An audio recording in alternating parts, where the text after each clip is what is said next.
Howdy folks, Matty with Gulf Coast Fit, and I am getting ready to run through a warm-up routine for sprinting. Working on developing power and working on a little bit of sprint work, some explosiveness. Right now I'm getting in my truck to grab some, here we are in the office. Voila. Let's see. 4 cones ought to do it. Anywho. Today I'm running through some conditioning work via sprints, explosive jumps, and actually the priority is to work on power development and sprint mechanics, sprint technique and form. The last benefit would be to get some actual conditioning in. I'm more concerned about performing well on the sprints and improving my skills with my body weight movements, moving explosively light, with low impact, being very athletic. So working on my ninja prowess. Ski season is just around the corner, so I want to be able to move and groove freely.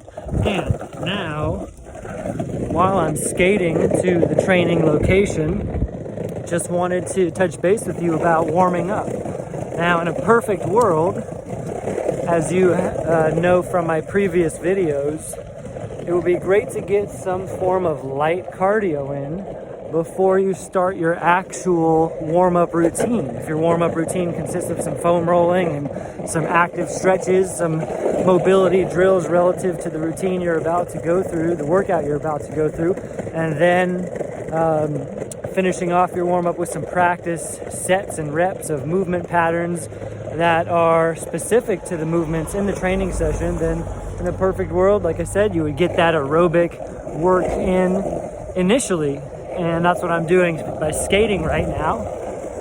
Just a quick tidbit about me.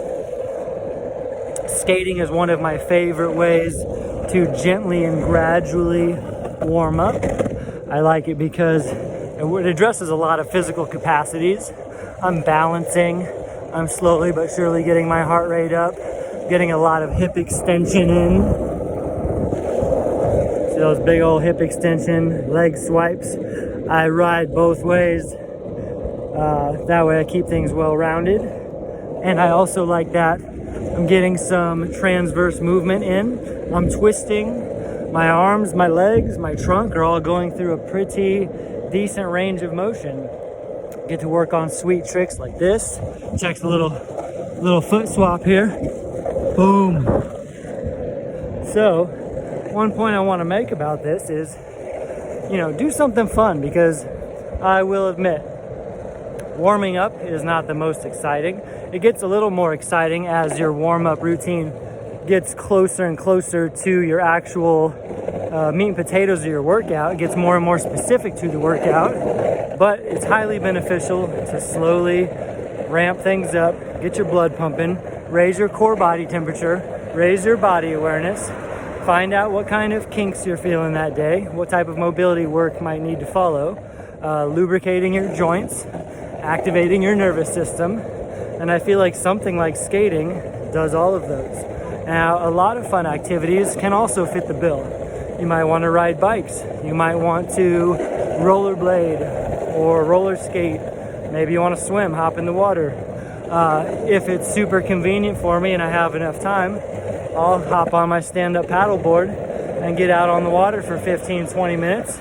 If I'm about to do a beach workout or an outdoor park workout, then, whatever gets your entire body moving and gets your heart rate up, gets you feeling a little more heated, gets your joints, tendons and ligaments lubricated. And it takes a while. I'd say 10 minutes minimum. Ideally, you'd spend 15-20 minutes. Doesn't mean you want to completely wear yourself out during your warm-up, but it is a good rule of thumb to bust a sweat before you start the next phase of your training routine.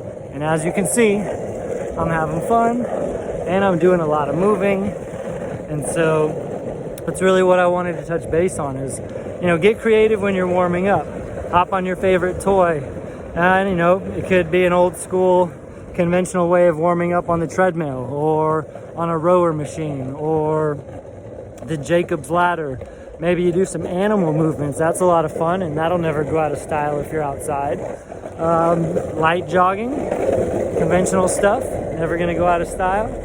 But whatever you can do to help your adherence to something so basic yet so important and beneficial, you know, that's a win-win in my opinion. And for me, like I said, in my opinion, things are warming up initially is a little bit monotonous, a little bit boring.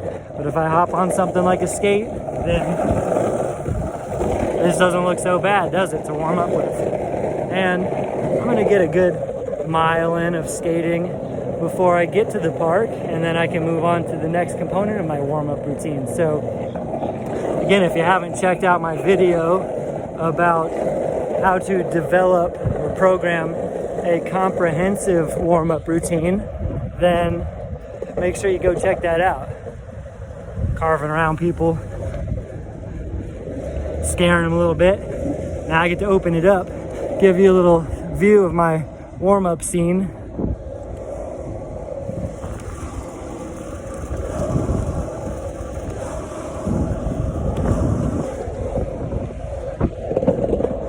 So I'm also trying to keep you company a little bit. If you happen to be watching this video, or listening to it while you're warming up, then we can start busting a sweat together, and I can fill you in on all these little tidbits, these training hacks, so to speak. Because over the years and over time, you got to find out little training hacks that help ensure your adherence, to make sure that you're consistent.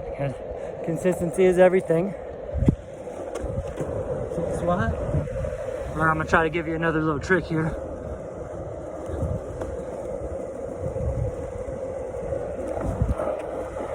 Woo!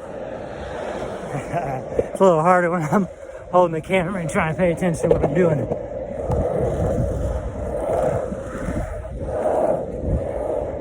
And normally when I'm not holding a camera and trying to think about what I'm telling you, then I actually groove around a little bit more,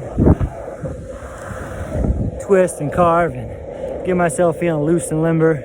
I like to feel like my spine is getting wrung out, wringing out the towel. Gorgeous day for a sprint workout at the park. So as far as sprinting is concerned, this applies for when I'm paddling too. I feel like skating is a super good warm-up pre-run or pre-paddle because of the predominance of hip hinge movement pattern from the big leg swipes. You see right here? Those big leg swipes, that's a big hip extension, just like when you're sprinting. And when I'm twisting, then that's also very relative or relevant to sprinting, because running is a transverse movement. Your efficiency comes from the trunk rotation. Let's see, this video is at 8:20. I want to make it go to 10 because, like I said, the bare minimum is 10 minutes, and I want you to have fun with me until it's time to get into our workout. So I'm happy to be sharing this time with you. Give you a little view.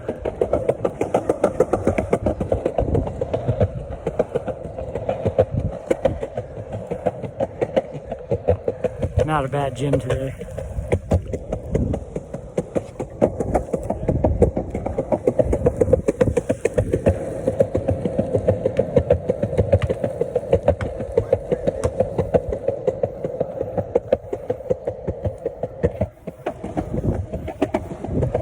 Now I gotta tell you, I felt pretty darn stiff before I started moving, and now 9 minutes or so in, feeling pretty good. We are. So hop on your favorite toy. Could be anything. Could be you. Could be your hands and feet. Could be upside down, sideways, rolling around. But have some fun with your warm-up. Do something that slowly but surely gets you working a little harder and a little harder. Right now, I'm busting a sweat under these clothes, and I'm feeling much more limber and much more in tune with my body than when I hopped on my skate about a mile ago. So here comes 10 minutes. Hope you stuck through it with me. Pop it in, even if I'm gibbering nonsense. pop it in just so you have something to look at and listen to for 10 minutes. Not that I'm one to usually solicit a lot of attention, but if it helps you out, I'm all for it. So here I am at the state-of-the-art fitness center here in Gulfport, and I'm gonna get a little bit of a sprint workout in, which I'm gonna film for you, and then a pull-up routine to help with pull-up mechanics and building muscle with pull-ups. So check those out too. See you in a bit.